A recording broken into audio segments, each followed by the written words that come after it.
Welcome to today's episode of the Declutter Hub podcast, your channel for super easy, no-nonsense advice on how to declutter and organise your home. Please welcome your hosts, professional organisers Ingrid Jansen and Leslie Spellman.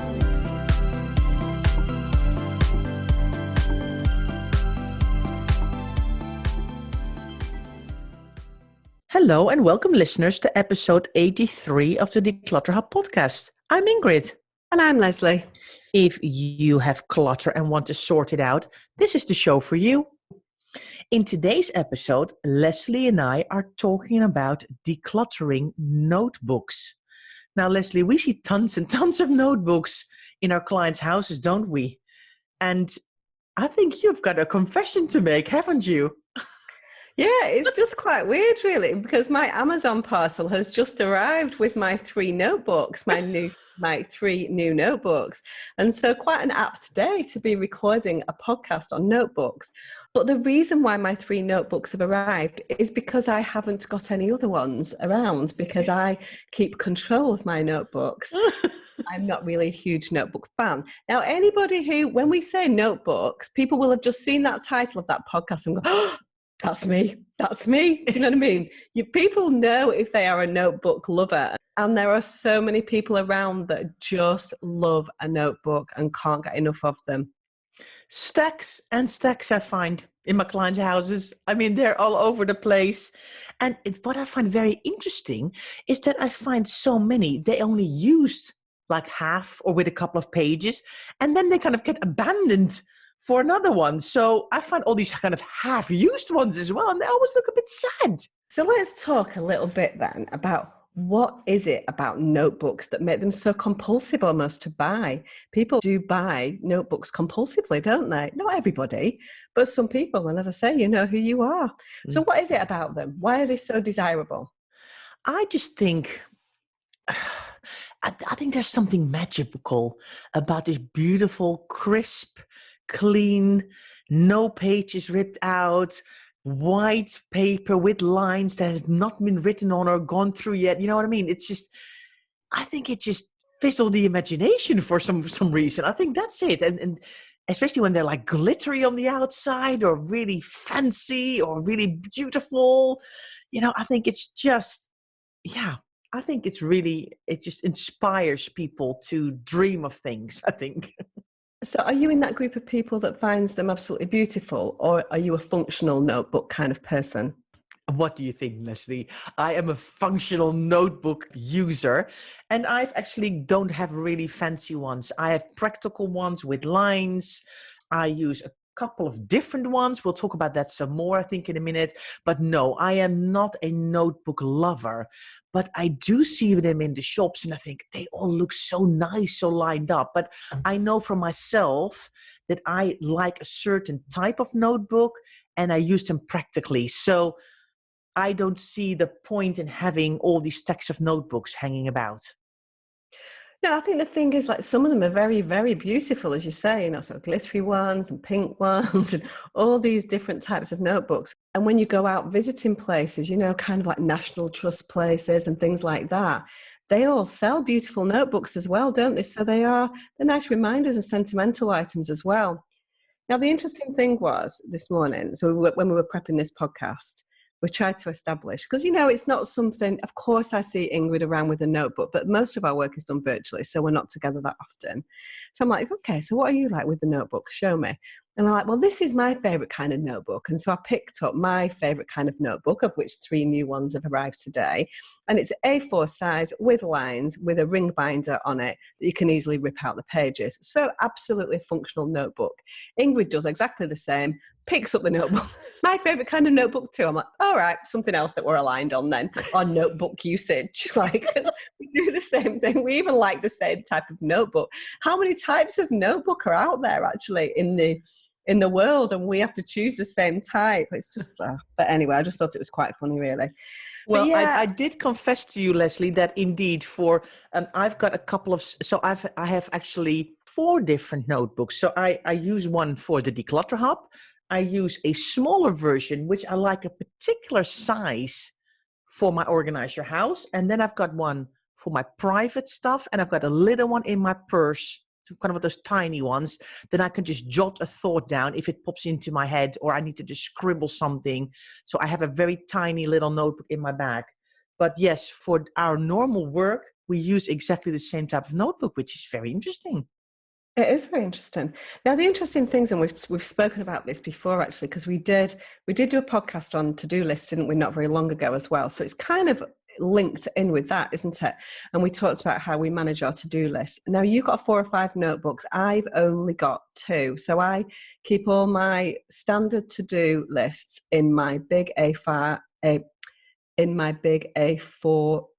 notebook that I've described. I've just got 3 more this morning. And then I have an A5 notebook where you don't rip the pages out for client work. So if I'm taking notes, if I'm doing a project somewhere and I'm taking measurements for things, I jot everything down. But what I don't want to do is ever lose that information. So what I do is scribble it out. So I don't rip pages out of it. I scribble it out.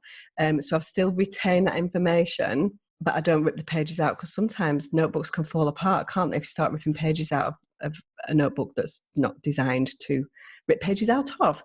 I don't have as many notebooks as you, but I'm more digital and you're more paper-based. And so that's interesting as well, is there are some people that definitely love paper that are not digital. So I would do a voice recording, or I would take a picture of something on my phone and I would do it that way. Whereas I would never have a little notebook in my handbag. I wouldn't ever do that. I would take a picture of it or whatever. Mm-hmm. And so it's interesting, that part of it is interesting as well. And there are some people that are definitely more paper-based. But that doesn't mean that you can have 300 notebooks from the last 30 years in your house. They're cluttering it up. And that's what we're talking about. We're talking about, Ingrid and I don't fall into the decluttering of notebooks because we just use them functionally, as do many people. You need to establish whether or not you've got a bit of a thing for notebooks. That's what we're at. Have you got a thing for notebooks? That's what we're talking about today. And I think what a lot of people love about a new notebook is that it almost feels that you can start a project. You have this notebook and you can use it to write things down, get all your thoughts out of your head. And then I think that new notebook makes people really creative. I think there's also why it's so tempting to have notebooks around. So I'm going to put a slightly more contentious spin on it, which is all about, does the notebook then make you more organized? So it's almost like an aspirational item. So are people repeatedly buying notebooks in an attempt to get organized? So in the same way that you would buy a subscription to a slimming club or a gym or something like that, thinking that that's going to suddenly make you healthy or thin. So you've actually got to go and use the gym. You've got to look at what you're eating every day, and you've got to use the notebook to write the to-do list in and do the to-do list. And so I feel there's an awful lot of people that psychologically feel that a notebook is that first step to becoming organized, but possibly don't carry that process on. So that's slightly more contentious, but do think about whether that is you. So that has made me think about then how I use my own notebooks, because as I've just told you, I have 4 different notebooks. And if I would start a new project with something, maybe a DIY project, or maybe volunteering at another group or doing something else that I'm not doing before, I would not use my current notebook system to start to write things down that I want to collect. I would actually then probably for that project take another notebook and start to write things down. So kind of my streams of information are not getting muddled. And that's exactly the reason why I've got 2 different notebooks for work, because they require different thoughts and different actions and different to-dos and different things that I want to get out of my head. So if I would start something else, I would probably also start a new notebook. I think that's a really interesting point as to whether you do need a separate notebook. So for me, I have one notebook that I have all my to-do lists in, and I have one for work. And the only reason why I've got a different notebook for work, really, if I'm honest with you, is that it's smaller and I can carry it around with me, and I prefer an A4 size one on my desk. But I'm happy to put different to-do lists in one notebook. So I do separate the to-do list out into different areas of work for sure, but I don't feel as if I need a new notebook for each individual one. But I know a lot of people do. but it would require you to have all those notebooks on your desk. So do you have all those notebooks on the go around you at the same time? Yes. Okay. Yes. So they're in my desk. They're neatly away in a stack in the evening. So I tidy up my desk when I'm finished working. But yes, all my notebooks are together in a tray and then in the morning I'm like, okay, right, where were we and what am I working on today? Which notebook do I need? And for me, it's easy to find out where I am with my thoughts. What I would like to advise our listeners is, if you're starting a separate project, for example, if you're going to help out at your kid's school, or if you've got a separate project in work, if it's work and it goes into your work, you can still use the work notebook. But if it's something completely different that you're normally doing, I would say, because I use a lot of my notebooks as to-do lists. So as soon as I've got the list done, I take the page out. So I don't keep all the pages of small little jobs that I've done. While if you've got a big project, you want to probably refer back to notes that you've done. So sometimes I do rip out the pages and sometimes I don't. But what I see a lot is all these notebooks that have 2 or 3 pages and then scribbled, and then the kids got a hold of the notebook and then there's lots of drawings in there. And then half the notebook is never being used anymore. So I really try to stick with my same notebook until it's completely full and then go to the next one. I think it's really interesting because this is all about how your mind works and how you manage your workflow, really, isn't it? Yes. So it's different for different people. I mean, obviously you and I are reasonably organized and we do get through our to-do list and we do write things down. So we don't have a problem with that side of it. Our notebooks are definitely functional. I think it's about working out how big a project is. So you're absolutely right. If you start a new big project or a new hobby and you want to keep all that information in one place, then that deserves a new notebook. But if it's just a task, then it doesn't deserve a new notebook. It's going to have to be something quite meaty for me to start a new notebook. And that is where the problem lies for a lot of people, because that's where we see one page filled out of a beautiful notebook, don't we? So I will regularly, with clients when we're decluttering them, rip that page out, rip the back one out, the corresponding back page, you know what I mean, that comes out at the other side, and send it off to charity. Because it's such a shame, isn't it, for these notebooks to have like a couple of sentences written in them. People start in earnest but don't continue on with them and then keep those notebooks. Let's talk about decluttering then, Leslie, because like you said, we find them all over the place because they are everywhere, aren't they? So you almost need to start collecting them before you can even start to consider decluttering. You first need to kind of find them all. I think it's a really, really important part of the decluttering process to confront yourself with the amount of notebooks that you've got in your house. So we are talking, some people are like, well, what's the big deal with notebooks? Like, I've not got that many. I don't need to be confronting myself with the amount of notebooks. If you are a notebook lover, which is probably who we're talking about more than anything else today, then there will be boxes and boxes or shelves and shelves of notebooks.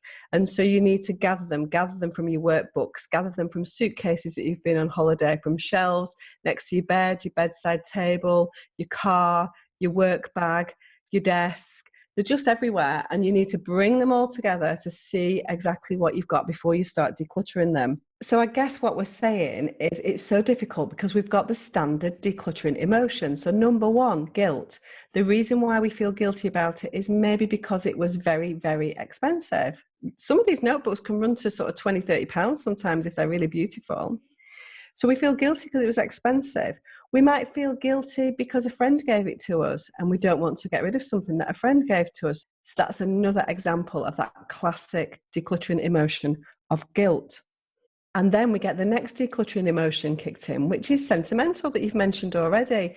We're sentimental about notebooks because maybe someone's given it to us. Maybe it was something that we collected on a special trip. You know, we all see those in these gift shops when we're on holidays. We see there's always a notebook in a gift shop, isn't there? Always a notebook that you can buy. And so they become very sentimental items. So definitely guilt and sentiment play a huge part in notebook decluttering, don't they? Yes, I think so too. And I think people become kind of notebook collectors over time without kind of realizing it. And then when you start to put it all together, there's almost the shock of like, I had no idea I had so many. And then, of course, you can almost divided into the unused ones and the used ones. I think that would probably be my first step, is to kind of go, okay, let's make two different categories here. Which ones have you used and which ones haven't even been used yet, to kind of see, instead of giving it all in one big stack of notebooks. I think you need to do some categorizing to kind of be able to take the next step and decide what you're going to do next. So do we think we're even going to get to a stage of decluttering? Do we think that we can get our listeners to a stage where they will declutter some notebooks? And do you think that's essential? Yeah, I do. Because I think the notebooks that we collect are all in so many different shapes and sizes. And you just need to think to yourself, if you look at the notebooks you have been using, look at are they bound or are they ring? Are they small or are they larger ones? Because if you kind of see yourself constantly grabbing a larger notebook, then maybe an easier thing is to say, okay, all those small size notebooks I really don't use at all, and they can actually go. So you can really look at your own behaviors and think, okay, what do I do normally? What notebook would I grab? And that actually makes me happy to work with. So I agree with you. You know, I do try and certainly ask my clients to part with notebooks if they've got too many. And they have more notebooks than they would ever realistically be able to use, and are still buying more. And so I think it's really important to that's why we said at the beginning, it's really important to gather all those notebooks together, so you are confronted with the amount that you've actually got, because they are scattered all over the house and you don't always see that. So as part of the decluttering process, we're going to talk in a minute about realism. But before we get started on talking about realism and what you need to do to confront your own behaviours when you're decluttering notebooks, we're going to talk about a couple of things that are happening within the Declutter Hub at the moment. Yes, we are so excited, aren't we, Leslie? Because we actually have got our room by room 8-week declutter bootcamp up and running. Yeah, we're definitely going to tackle more than notebooks, aren't we, Ingrid? We definitely do tackle more than notebooks in our boot camp. Yes, Leslie, lots more than notebooks alone. We're actually looking at the kitchen, clothes, bathroom, hallway, garage, loft or basement, laundry, books and toys. So yes, much more than only notebooks, that's for sure. Yeah, so we guide you through, don't we, Ingrid, with videos. We've got a forum where you can chat, post your before and after pictures, get inspiration, get motivation, ask us questions. We do live Q&As every week. So there's a lot going on in there and people are really loving it, aren't they? I think someone said the other day that I felt like I could always do it on my own, but I was never really getting there. And so I just need that final push to get me motivated. And it's definitely worth it. So check it out. Yes, so go to the declutterhub.com website, click on the shop, and if you scroll down, you will see the Room by Room Declutter Bootcamp, and we'd love to see you in there. So we were in the middle of talking about decluttering and how difficult it can be because of the standard decluttering emotions that we feel, guilt and sentiment for the most part. And so we said that it was all about trying to keep things real, trying to have an element of realism. So why is realism so important, Ingrid? I think because if we are not realistic about how and where and why we use notebooks, we will be collecting the notebooks for the rest of our lives, and we're going to have cupboards full of notebooks, and that's exactly what we see. So you need to figure out what size of notebook works for you. Do you like a small notebook? Do you like an A5 notebook? Or do you like a large notebook? Do you want it with a ring binder, or do you want to have it bound together? What kind of notebooks do you fancy and are actually practical for you in your life? And also, I would like you to think about, where do you use your notebooks? Is it always on your bedside table because you want to jot down some notes at night because your head is still whirling of everything that's happened and you just want to get some thoughts down? Or do you rather use a notebook as a to-do list that you can just scribble through, tick off your list, get the paper out, throw it away, and be done with it? So think about how you use notebooks and not just have them on a beautiful stack, all being beautiful, while you never get around to using them. So you've talked about being realistic about the type of notebook that works for you. I think it's also important to be realistic about what type of notebook definitely doesn't work for you. So I'm talking really about the things that you get given as freebies. We quite often get freebies, don't we, in magazines as little extras, and they're basically marketing material for a lot of people. And to me, they're just not practical. But I know that you don't mind a little notebook, so because you use that in your handbag all the time. But for me, I think I need a bigger notebook. I couldn't cope with a tiny little one. So there's certainly some notebooks that appear in your lives that are not going to work for you. I mean, let's face it, once people know you're a notebook lover, they start to buy you notebooks as well as gifts as well. So there might be gifts. So you might have been given a notebook as a gift from a friend that's the wrong size or not something that would normally use, or it's not lined and you prefer lined, or it's not the right kind of paper, or it doesn't sit flat. There's lots of reasons. These are barriers. We talk about barriers all the time with decluttering. These are barriers that stop you from, there's something about that notebook that you don't like that's stopping you from using it. Yes, I think that's really true. And you see it also with children. They also get given a lot of notebooks for parties and for their birthdays and from their friends, because it's really cute to kind of give stationery and with matching pens and glitter pens and all of those things.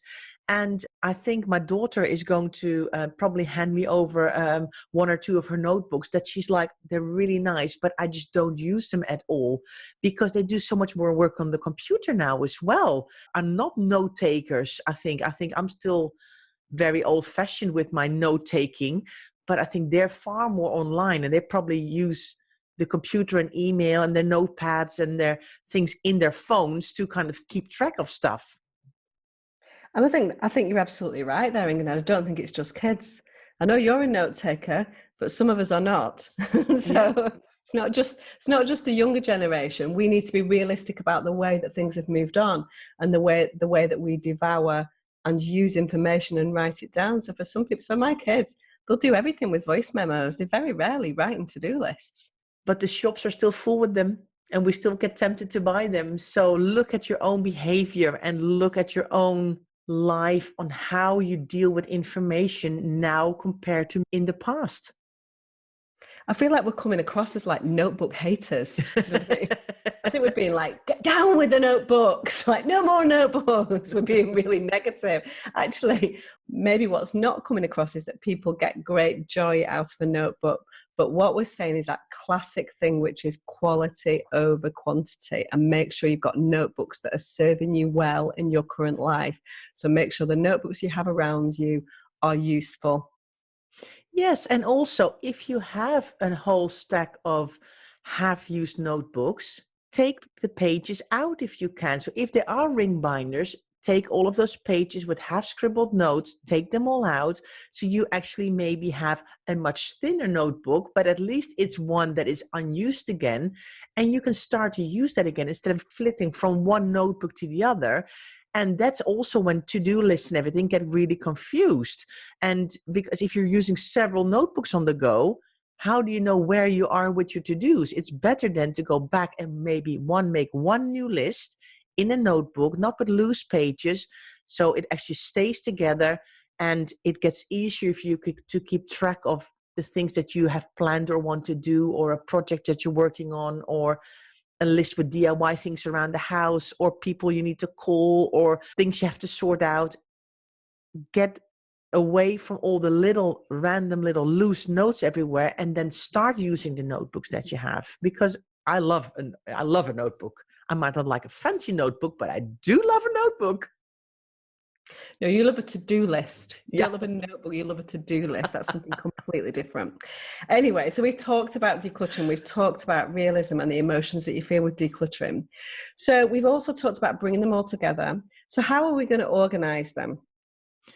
I would really say, think about where you use them and where you would look for it, because that's the thing. If they're all over the house, then it's really kind of go, oh, no, I don't have any, so I'm going to buy a new one. So place them all together. And they would probably, in my house, they would live together with stationery and envelopes and a box with kind of stationery supplies like staplers and things around a desk area, or an area where you have all your stationery. My paper cutter is in there and my laminator. it makes sense to have my notebooks in that kind of section. If you find a lot of new and unused ones that you have bought yourself and you kind of realize, wow, I have too many, maybe you can re-gift some of them and put them in your gift cupboard to give away as presents to other people, but of course only if they're unused.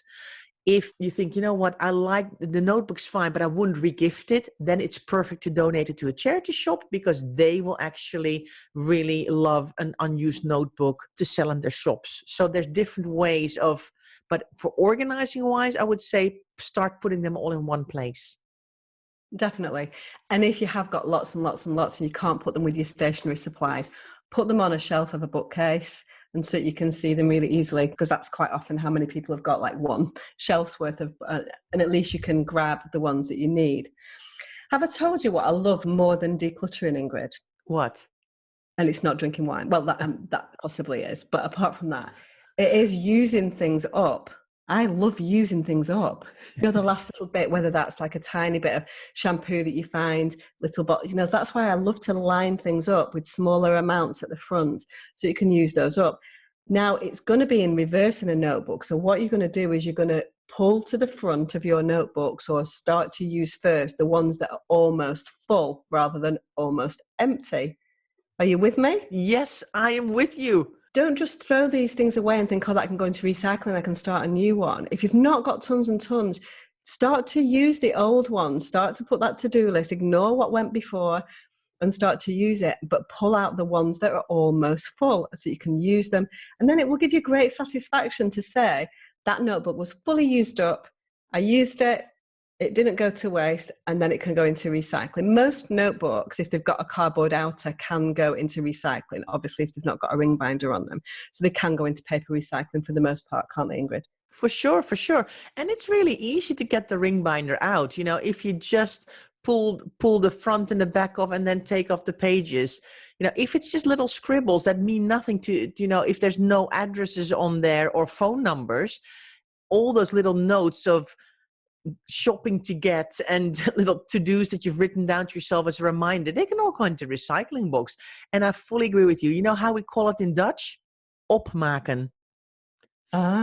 Finish off something. I am a great fan. So another thing we completely are agreed upon, Leslie, because my kids always know when there's a tiny bit left, Mommy, even opmaken. Finish this thing properly, you know, even, you know, when the soap is nearly finished, take the little thing off and finish that last bit of soap.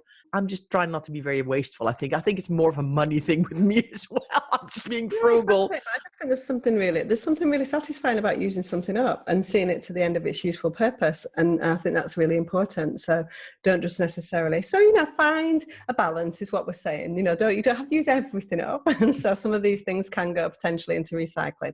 But if you've not got that many, you know, think about using, you know, that one's only got 5 pages left in it. So that's the one that I'm going to use for the next couple of days for my to-do list.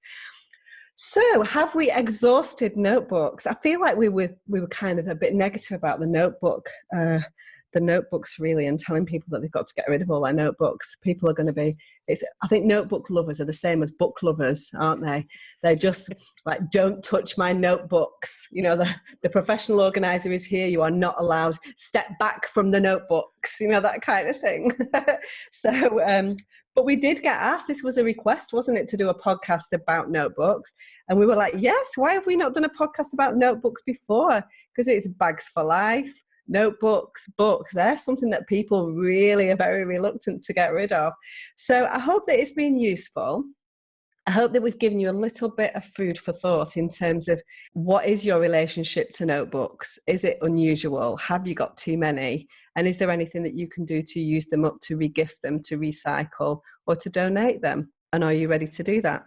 Absolutely, Leslie. And you are absolutely right. This was a request from one of our members in our membership who said, please do something about notebooks because it's so hard for me and I would like to hear your thoughts about it. So here you go. These are our thoughts about notebooks. And listeners, we hope you've enjoyed listening to our notebook podcast as well and are inspired to take action. Are you ready to let go of some of those notebooks, or are you at least going to try and empty them out a little bit so you can use them all up. We would love to hear it. So leave us a review or come and share it with us in our Facebook group, the Declutter Hub community. We would love to see you there, and you can tell us how you're getting on with your notebooks. We appreciate you taking the time to listen today. And if you've enjoyed the podcast, like I said, please leave a review and tell us what you think about the show. Come and join us on Instagram, Twitter, and Facebook, and you can find us under @DeclutterHub. We'd love to see you there, and take a look at members.declutterhub.com to find out more about our membership. If you don't want to miss the next weekly episode, subscribe to the Declutter Hub podcast on Apple Podcasts, Thanks for listening Spotify, to this week's Stitcher, episode and of the Declutter Hub podcast. And it will pop into your Check out notifications each Friday. declutterhub.com for See you more next inspiration, and don't forget to tune in next week.